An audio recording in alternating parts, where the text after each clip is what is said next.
austajad, lugupeetud jubilar, kõigepealt palju õnne teile. Aga ma usun, et kõik teie sõbrad on lugenud teie raamatuid ilmselt, kui mitte siis ise, siis vähemalt oma lastelastele. Ja seetõttu on teie jälg raamatu ja kirjanikuna ja raamatute kirjanikuna ja mitte lasteraamatuid kirjanikuna väga-väga suur. Et ma ei eksiks, siis ma tahtsin teid ennast tsiteerida. Sest 90 aastat on tõepoolest suurepäraselt elatud elu ja palju aastaid veel ees. Võib-olla on see ka väike sissejuhatus intervjuus, sest et 10 aastat tagasi Helga käest küsiti, et kas oled oma elus õnne leidnud? Helga vastas, jaa, absoluutselt. Mul on väga palju õnne elus olnud, mul on kõik hästi läinud. Aga ega ma pole kogu aeg niimoodi mõelnud ja siis vahepeal tulevad need viletsad okupatsiooniaastad, kus te ütlete, Helga, et me olime kaotanud kodumaa ja pidime elama maapoos ilma oma maata võõra rahva keskel. See tundus olema suur ebaõiglus ja vägivald. Ometi just see tiivustas pagulase ajal kirjandusega tegelema, mis oli peaaegu nagu vabadusvõitlus. Alles nüüd tagantjärele saan aru, et mul on olnud väga õnnelik elu. Ja muidugi õnnelik elu ei ole ilma õnneliku abikaaseta, sellepärast nii nagu ma aru saan, et just endita tiivustunud raamatuid kirjutama ja oma loomingut kaante vahel panema. Ehk ma saan aru ka enda jutust, et teie looming ühe raamatukaane vahel küll mahu ja seetõttu olete te mõlemad siiski järelikult. Aga teid on tunnustatud paljude auhindadega, kaasa arvatud Eesti Vabariigi Valgetähe Rist 2001. aastal ja seda panust hindab ka täna Eesti Vabariigi president Allar Karis. Ja siin ongi tegelikult minu lillekimp ja tema kiri teile edasi anda. Et ma tahaksin teid tervitada nii saatkonna poolt, aga Eesti Vabariigi presidendi poolt ja tema tiimi poolt, andes üle teile lillekimbu ja tema tänukirja. Kas ma tohiks korra appi paluda, et seda mikrofoni hoida?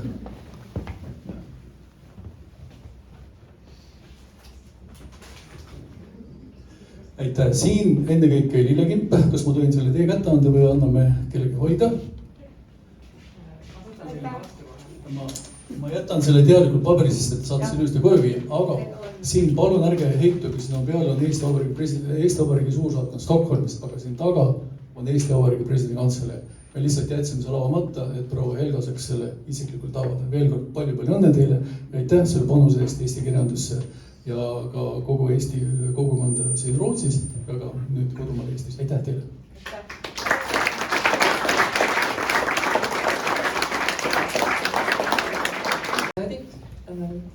Nüüd ma hea meelega pöörduksin peakangelase enda poole ja küsiksingi tegelikult esimese küsimusena. 90 aastat on päris pikk aeg ja ilmselt oleks nii, et kui sa räägiksid kõik oma elu tähtsündmused, siis läheks väike looja ja meil läheks juttu jaguks üsna kauaks. Aga kui sa nüüd võtad kokku need kõige olulisemad sündmused oma elus, siis mis nad on? Kõige suurem sündmus minu elus on, kui ma sündisin ja see oli ikka nii ääre pealt, sellepärast et me elasime Kohtlas ja isa oli metsaülem seal ja marutõbi Raabias oli käimas nagu. Meil oli ka kiisu, või tähendab minu isal ja emal oli kiisu ja ta oli väga liiebe loomuga, aga ükskord ammustas ema, nii et veri tuli välja. Ja siis metsaülema esimene laps ja kõik, isa lõikas kiisult pea otsast ära ja saatis Tartu ja sealt tuligi vastus, et sellel on marutõbi. Ja siis ema läks siis oma vanemate juurde, kes elasid Tartus ja käis siis, suur ja lai, nagu ta siis oli.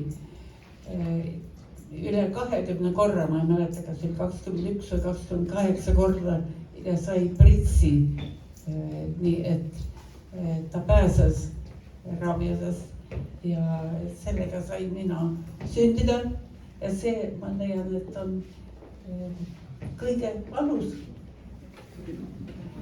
Ja tõepoolest imeline, et läks sul emal hästi ja siin oled sina nüüd 90 aastat hiljem. Ja no pärast on lapsepõlv nagu lapsepõlv ikka. Aga et me põgenesime Rootsi ja Rootsis saime elama Adelsööle, olime ainukesed eestlased rootslaste seas, elasime seal 5 aastat ja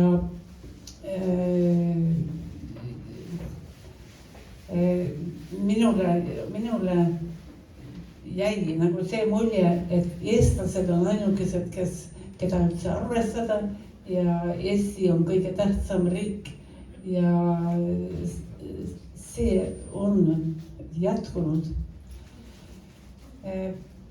Pärast võiks ütelda, kui ma kooli lõpetasin, kohtasin Ennu, kes istub siin esimeses reas ja temaga saime tuttavaks niimoodi, et ta tants oli ja ta kummardas tüdruku ees, keda ta tahtis tantsima viia. Ja kui ta pead tõstis, siis olin hoopis mina seisin seal taga. Sellepärast, et see teine oli samal hetkel just ära läinud. Nii et see oli ka puht juhus, et ma Ennu leidsin. Või tema leidis minu. Tema õieti selle asemel, et me välja läksime, oleksime läinud ja pidutsenud, siis me ostsime Eesti raamatuid ja temaga on tema on sundinud mind õieti eesti keeles kirjutama. Nii et kui minu esimene raamat tuli Kass sööb rohtu, siis ma olin väga ebakindel ja aga pikapeale sain kindlust juurde ja nüüd on raamatuid tulnud ja nüüd on 24 raamatut umbes. Täpselt. Ja see oli see. Siis järgmine väga tähtis asi on, et Eesti sai vabaks, pääses Vene režiimist ja nüüd me olemegi viimased 25 või 30 aastat, kui palju elanud nende kaksikelu, et Eesti, osa Eestis ja osa Rootsis. Ja 25, no see on keskel. Väga põnev, tegelikult. Proovime uuesti. Vaatame, kas õnnestub. Väga hea. Sa ütlesid, et sinust sai kirjanik oma abikaasa sundusel, aga ilmselt ütleme siis niimoodi, et kõik need aastad ja 24 raamatut ei olnud ilmselt päris nii, et keegi istus kõrval ja sundis seda tegema. Mis inspireeris sind neid raamatuid kirjutama ja mis ka võib-olla on huvitav, et sa oled ametilt, nii-öelda päris ametilt või kui seda saab nii öelda, et mis on üldse päris amet, aga sa töötasid ju väga pikka aega õpetajana. Kuidas sa üldse kombineerisid oma õpetajakutset ja kirjaniku ametit? Ja kirjaniku amet ei saa seda ütelda, et amet, et nüüd ma olen kirjanik ja nüüd ma elan sellest ja sellest ei saagi keegi elada. Ja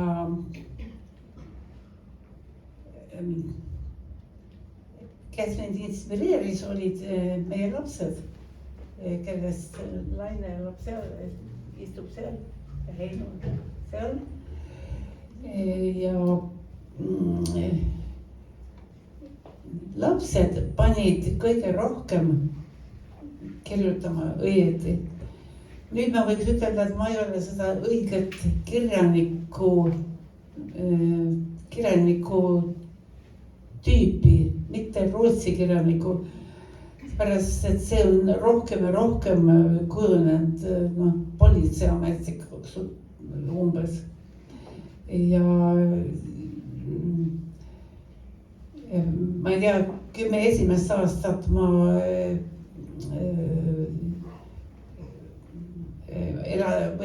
olin maakoolis Rootsis ja see oli ka ikka,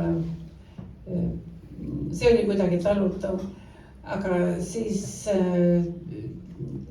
ma läksin ainult poole koormuse peale Uppsalas ja Stockholmis ja see sobis mulle paremini. Ja nii et ma ei tea, ma ei peaks seda kirjanik olema, et see mu amet oleks, et parem ütelda kooliõpetaja, siis saadakse kohe aru, aga kirjanik võiks ütelda, et see on mulle kaela tulnud ja ma olen ka sellest sõltuvaks saanud. Nii et kui üks raamat on valmis, siis kohe teine surub peale ja vahel ongi, et on nagu mitu asja korraga. Kõige rohkem ma arvan, et sina nimetasid, et ma olen noorsooraamatute kirjutaja. Ja see on sellepärast, et minu esimene, mitte esimene, aga igatahes üks raamat on Peasuu, just. See on noortele kirjutatud ja selleks andis mulle Laine, kes istub seal. Ja selle järgi tuli teatud nõue, et ma kirjutaksin edasi noorsooraamatuid. Nii et kui ma olen nüüd kirjutanud 6 või 5 noorsooramatut, siis olen ma kirjutanud rohkem, ma olen kirjutanud 8 romaani ja romaanid on 10 romaanid. Romaanid on rohkem minu seisukoht millegi peale. Nii et võiks ütelda, et ma ei ole mitte noorsookirjanik, aga ma olen kõige rohkem tuntud. See Peasuu, sellest on ilmunud, ma arvan, 8 trükki ja see, jah, ma ei tea, kas viimaseks on jäänud või mitte. Tore, kui ma rääkisin kodus pojaga, siis ta küsis, et kus sa lähed täna õhtul. Ma ütlesin, et Helga Nõu tähtis üritus 190. Jaa, ma tean teda, ma lugesin tema raamatut Peasuu, see oli kohe esimene, mis tal tuli meelde. aga kokku oled sa kirjutanud 24 raamatut, mida on päris palju ja ma saan aru ka, et sul on tegelikult veel üks raamat praegu teoksil. jah, üks on Salahobune on selle nimi ja ma ikka iga kord ütlen, et järgmine nädal ma kirjutan viimase peatüki ja niimoodi, aga nii lihtne see ei ole, et seal nimelt ma räägin, jutustan oma põgenikelaagrites, mitte minuga ja me olime peaaegu 10 põgenikelaagris ja vahel juhtus seal asju, mis oli vähemalt lapse silma järgi väga naljakad ja aga seal oli ka tõsist asja, nii et võiks ütelda, et ma olin esimene üksik gaid Rootsis ja see Eesti osa oli mulle väga tähtis. Ja mis on võib-olla ka siin rahvale infoks, tegime ju Helga sinuga ka pikema intervjuu ja seda te saate lugeda Rahvuslikus Kontaktis digiversioonis, see on täitsa olemas. Ja tegelikult seda intervjuud tehes ma küsisin sinu käest, mida tähendab olla sinu jaoks eestlane ja siis sa ütlesid, et see on õnn ja õnnetus, et kas võib olla mõlemat. Ja kuna see oli piisavalt intrigeeriv, siis ma mõtlesin, et ma küsin praegu, mida sa mõtlesid selle eestlaseks olemise ja selle õnne ja õnnetuse all? Äkki sa kommenteerid seda natuke lähemalt?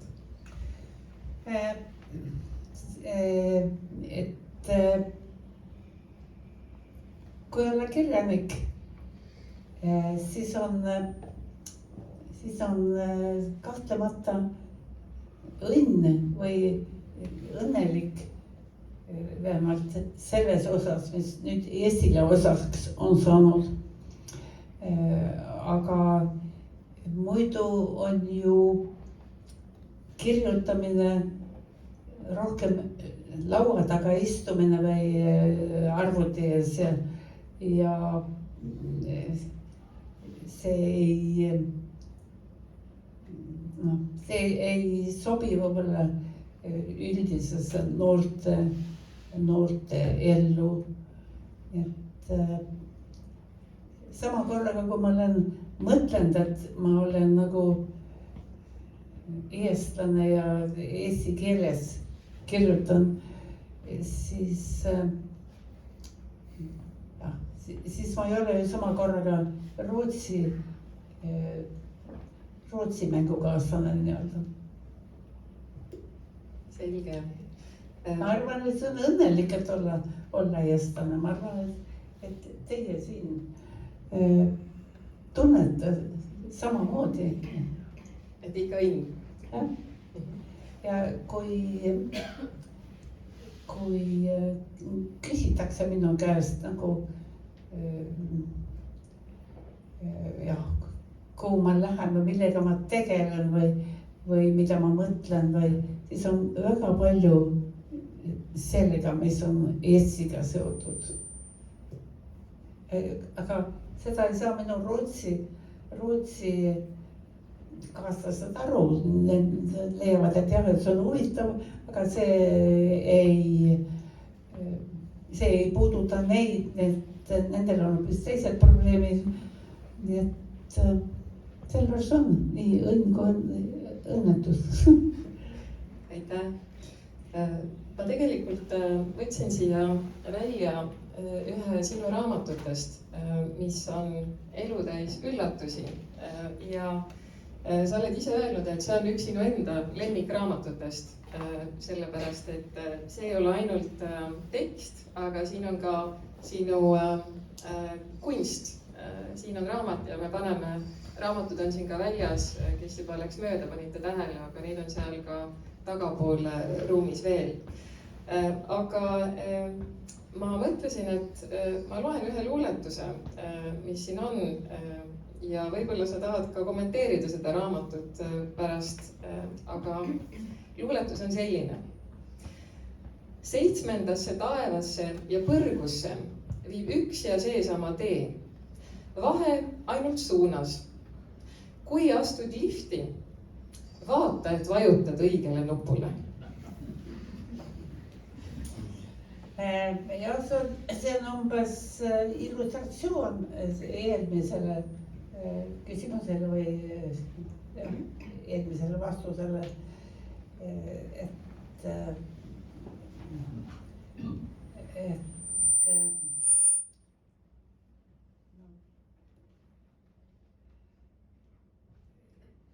me oleme tegelenud Eesti asjadega ka siis, kui me elame Rootsis.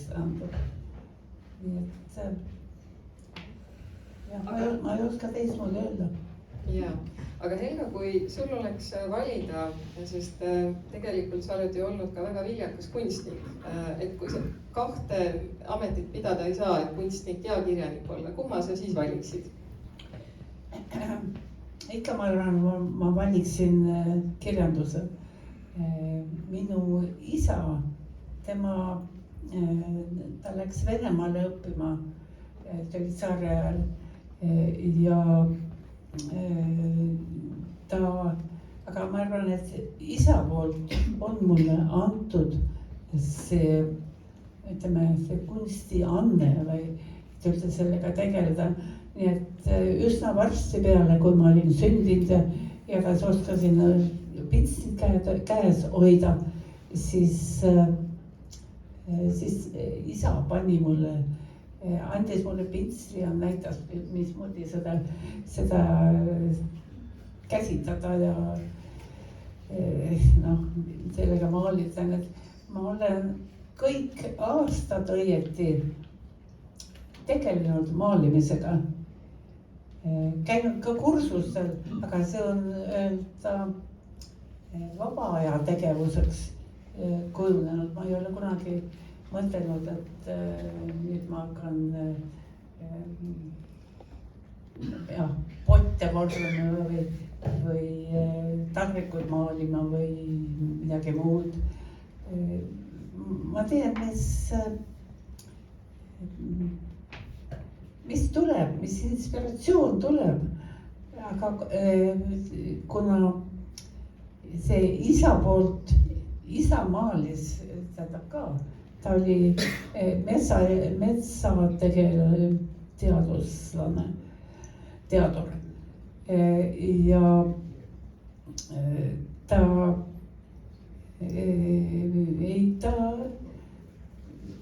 õpetas mind terve eluaeg. Ja ma olen ka kõik protestid läbi elanud ja hoopis teistmoodi teinud, kui isa ütleb. Aga siiski, ja ma olen edasi andnud oma lastele, näiteks Laine, kes istub seal, kel on muide siin Eesti majas olnud ka näitus minuga koos. Ja tal on iga aasta, neil on Bruus näitus ja igatahes mul on hea meel, et see anne on nagu edasi läinud. Ma mõtlen oma isa peale ja ka oma laste peale ja just Laine poeg August ka maalib ja see on näha kohe, et mõnele see istub, mõnele mitte. Väga tore. Teil on peres. Ütleme, et siis ma valiks kirjanduse. Jah, et siis kirjandus ja kirjanik. Väga hea. Aitäh, Helga, sulle ja kui nüüd kokku võtta veel see jutt, kas on midagi olulist elus, kas sul on mingi moto või oluline, mõnikord, kui näiteks on raske või kui midagi ei lähe nii, nagu peab, siis kuidas sa ennast lohutad või kuidas, mis oleks see, mis sa ütleksid inimestele, kuidas saada üle rasketest hetkedest ja kuidas vaadata elu optimistliku ja sellise natukene säraga seal silmanurgas? No,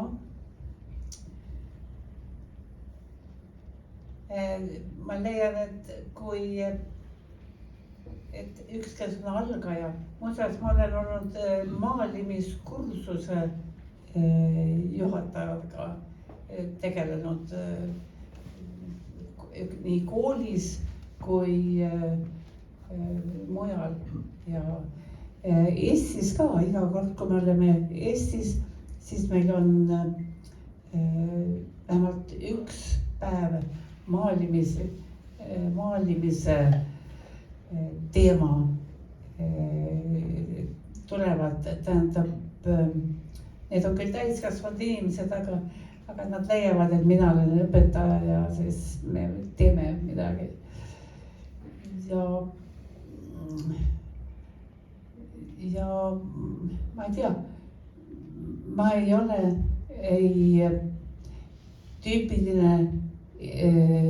tüüpiline kirjanik ega tüüpiline maalija. Nii et seepärast ongi jäänud. Praegu on meie vana kirjanduspõlv, kes siia Rootsi põgenes, need on kadunud nüüd. Under ja Hudson ja Ristikivi, Mälk, Kolk, Lepik ja palju teisi veel. Nii et alguses, kui me tulime Rootsi, siis mina olin see kõige noorem ega julgenud palju suud avada, aga see julgus on kasvanud ja nüüd, kui teised on ära kadunud, siis ma olen üks viimastest võib-olla, kel see niisugune kaksikanne on. See on tore, et sa oled seda annet oma pika elu jooksul teistega jaganud. Ma arvan, et me teeme kõik Helgale aplausi tema.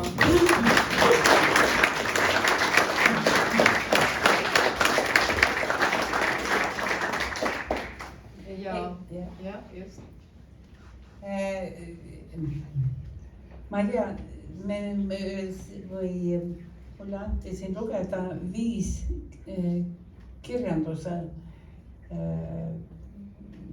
kirjandusvõistluse produkti siin ja ma valisin, panin 1, 2, 3, 4, 5 ja siis tuli välja, et teised, kes olid õpetajad ja muidu, mis nad on? Žürii liikmed. Ja, žürii liikmed. Mis amet neil on? Ja, ühesõnaga tagasi tulles siis kirjandivõistluse juurde, me tegime siis Stockholmi Eesti kooli 7. klassis, kes on ka täna siin kohal, istub esireas, mõned lapsed, väga tore, et saite tulla.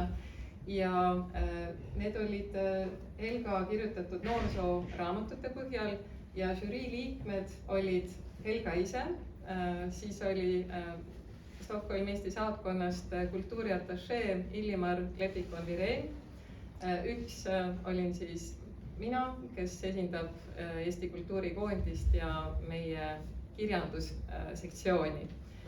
Siis oli ka Kaja, kes on siis kooli õpetaja, emakeeleõpetaja, eesti keele õpetaja ja siis oli meil veel žürii liige oli Tiit Pädam, kes seisab seal taga ja tema on olnud ju ka Eesti Kultuurikoondises pikaaegne tegelane, kirjandushuviline ja ka ise kirjutanud. Nii et meie siis kollektiivse arvamuse põhjal saime me kokku punktirea ja anname siis üle auhinnad, aga sa tahtsid kindlasti kommenteerida seda. Mind huvitas ja üllatas tegelikult, et see need, mis minu meelest olid kõige rohkem sisseelamisega kirjutatud, et need said nii madalad punktid teiste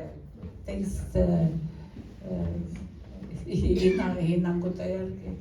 Nii et kas on siis nii erinev, et näha ühte asja maalina või siis kirjutada sellest? Ilmselt on nii, et sina vaatasid seda läbi kirjaniku prisma ja meie vaatasime seda siis, või osad meist vaatasid seda teistmoodi, aga lõppkokkuvõttes oluline on see, et tulid punktid, meil on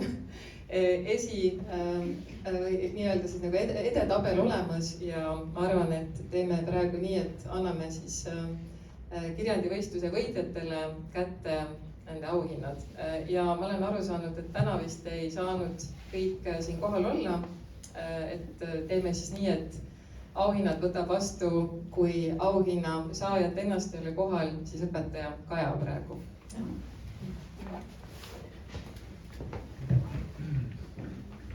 Ja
palju õnne, palju õnne. Järgmise pala nimi on Mälestus, mida ma kirjutasin mitu aastat tagasi. Ja ma arvan, et sinul ja minul on ka väga palju ühiseid mälestusi. Ma arvan, et sina kuulsid mind mängimas juba, kui ma olin teismeline. Nüüd mäletame. Kas ma võiksin rääkida?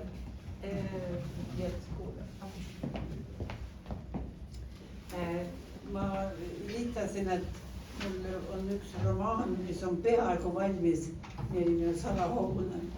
Ja üks tegelastest ma olen kirjutanud Toomas Tuulse.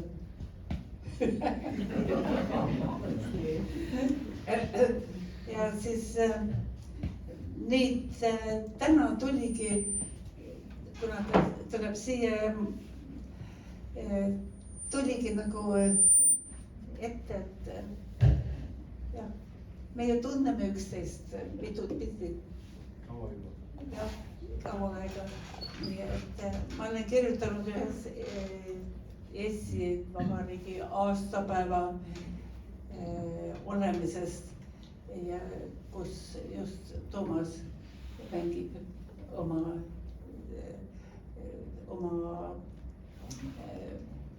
pala. Ja seal on ka üks tegelane või russlased, kes tulevad, kes sinna ei kuulu. Aga siis, et siis Toomas, kes üks laulja, kellega ta koos tuleb, et need leiavad, et no nende tähtsus igatahes on sama nagu teistel, et nemad ka peavad seal istuma ja sööma.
viimane pala selle muusika osas ja see on vana muusika, barokkmuusika. Georg Philipp Telemann kirjutas palju ilusaid palasid ja üks oli Flöödile on üks sviit A-mollis. Me mängime 2 menuettis.